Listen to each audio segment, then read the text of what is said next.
Hi everybody and welcome back to SDI Coffee Break. Again, if you've seen some of the last few videos, we're talking with Dr. Mauricio Corona about ITIL4. Great to have you back again, Mauricio. Now, in the last session, we talked about value and sort of creating value creation, which is really, really cool, I thought.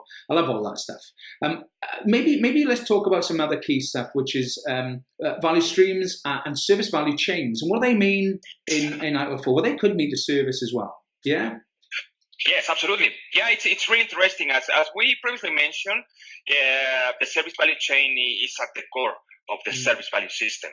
So the service value chain will provide exactly an operating model that will help us practitioners and organizations to create, to deliver, and something very important that you have always mentioned in conferences and that stuff, that it's continual improvement of everything, including services and additional stuff considering in this SBS model.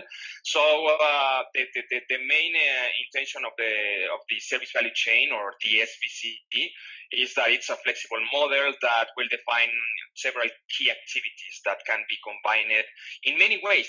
And that's very interesting. And that's why a lot of frameworks and methodologies right now across the globe are including the chain concepts within their books.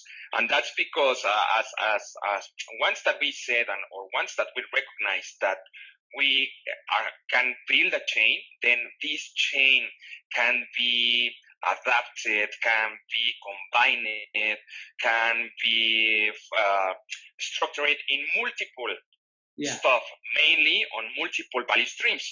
And that's where the relationship that you asked, Dave, comes. You have service value system. Within the service value system, we have several factors. One of them is the service value chain. And how can we create this service value chain? Well, with several value streams. Every single value streams will be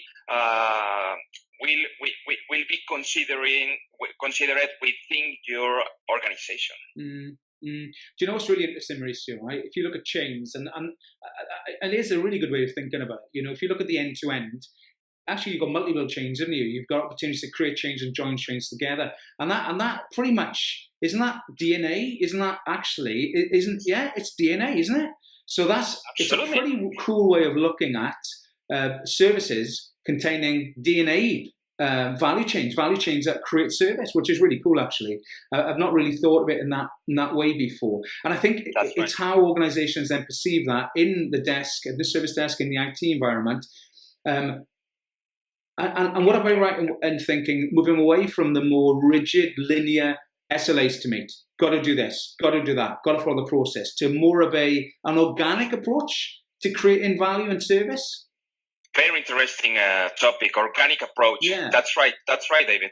Yeah, that's right. Yeah, so the service value chain is very flexible. And this is something that organizations are really, really asking for. Hey, we need to be flexible. And this flexibility should be combined with stuff like lean, like agiles, like, for example, stuff regarding DevOps. A lot of the things that DevOps mentions were considered within ITIL4. So it's really interesting. And once that you create this chain flexibility, then you will be able to apply every single approach you want or you are handling right now in your organization. That's very interesting. That's pretty cool. Yeah, and how would you say, maybe to finish off on this, Mauricio, how do you go around building a value chain? You know, I mean, you know, if you look at a chain, it's link upon link upon link. So that says to me that it's actually a cross-functional chain. It's a chain across an organization, not just one person's chain. It's everybody. Absolutely. So how do you define and create that value chain? How would you do that? Yeah, that's very interesting. First of all, you need to be able to identify every single stakeholder within this value chain. This value chain could conform or enable anything you want. It could be a service, it could be a product. But remember that in the previous chapter, we talk about value co-creation. So we should consider that even within the value stream, one of these value streams could be executed maybe by one of your suppliers, for example. In order to have the value co-creation, you should consider your consumers. So it's very interesting. So you will get these value streams. Once that you build or you get every single value stream, you need to put them together so you can harmonize the way every single part is working. Once that you have that, then you will be able to create value.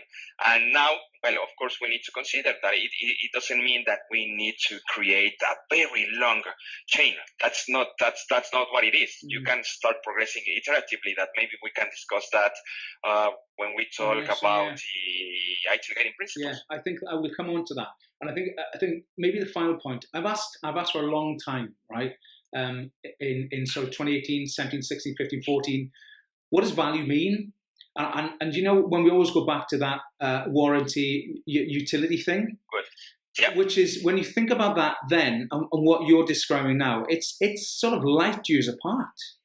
So I'm quite enthused by that, to be honest. But anyway, we'll close on this. Look, thank you again. Hopefully the guys who watched have enjoyed their tea or coffee and gone back to work.